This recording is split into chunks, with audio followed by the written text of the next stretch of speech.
Everyone, আসসালামু আলাইকুম। সবাই কেমন আছেন? সবাই ভালো আছেন।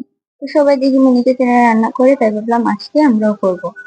তাই তো সব জিনিস নিয়ে বসে পড়লাম, সঙ্গে চুলাটাও নিয়ে বসে পড়লাম। এবার চুলায় আগুন ধরিয়ে নিব।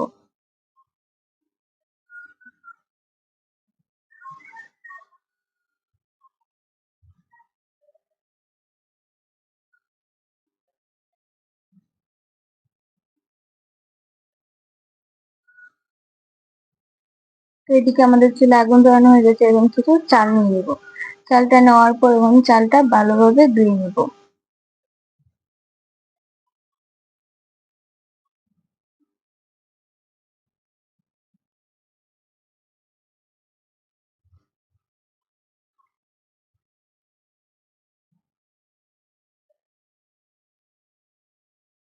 তো চালটা ভালো করে ধোয়ার পর এখন চুলায় বসিয়ে নিলাম।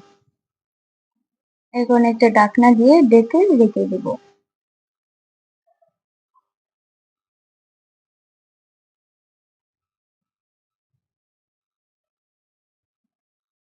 তো এবার খুলে একটু দেখবো কতটুকু হয়েছে।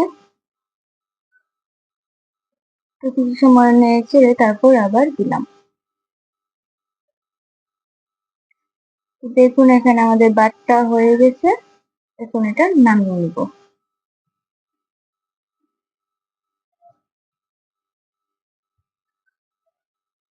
এবার একটা পাতিল বসিয়ে কিছু তেল দিয়ে দিব।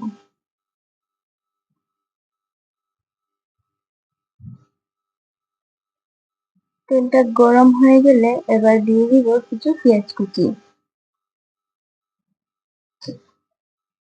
তারপর দিয়ে দিব কিছু কাঁচামরিচ। তারপর একটু নাড়াচাড়া করব।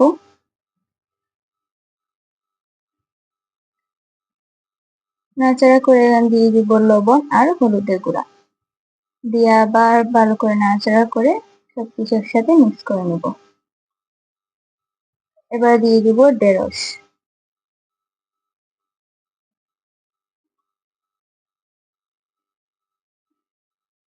ঢেঁড়সটাও দিয়ে ভালো করে নাড়াচাড়া করে মশলাগুলোর সাথে এড করে নেব।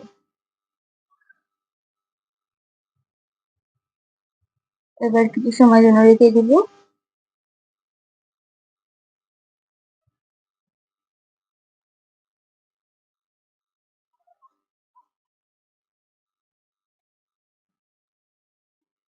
তো দেখতেই পাচ্ছেন আমাদের ঢেঁড়স ভাজি হয়ে গেছে। তো মিনি কিচেনের প্রথম পদটা এটাই ছিল। সেকেন্ড রেসিপিতে চলে যাবে। তারপর পাতিল বসিয়ে কিছু তেল দিয়ে দিলাম। তেলটা দেওয়ার পর এখন দিয়ে দিব রসুন কুচি। তারপর দিয়ে দিব কিছু পেঁয়াজ কুচি। তারপর কিছু সময় নাড়াচাড়া করার পর এবার দিয়ে দিব কাঁচামরিচ। এবার দিয়ে দিব পাট শাক।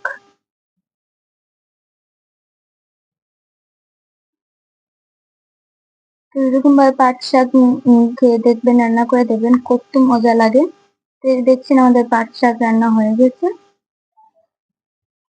এবার পাতিলে কিছু পানি দিয়ে দিব। এবার দিয়ে দিব 4টা কোয়েল পাখির ডিম সিদ্ধ হওয়ার জন্য। আমাদের পাখির ডিমগুলো সিদ্ধ হয়ে গেছে, এখন এগুলো নামিয়ে নিলাম। এবার পাতিল বসিয়ে আর কিছু তেল দিয়ে দিলাম। এবার দিলাম কিছু তেজপাতা, তারপর কিছু পেঁয়াজ কুচি। এগুলো দেওয়ার পর ভালো করে নাড়াচাড়া করলাম। এবার সব ধরনের গুঁড়া মশলা দিয়ে দিব। এবার ভালো করে মিক্স করব।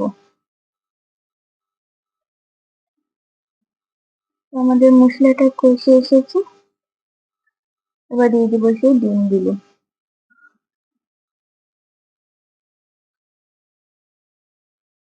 এবার দিয়ে দিলাম কাঁচামরিচ।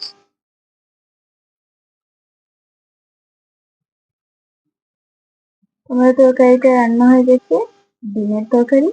তো আপনারা অনেকে আছেন ভিডিও ফুল দেখেন না, তো প্লিজ ভিডিওটা ফুল দেখে যাবেন। আর সঙ্গে ভিডিওটা কেমন হচ্ছে অবশ্যই কমেন্টে বলে যাবেন। আল্লাহ হাফেজ।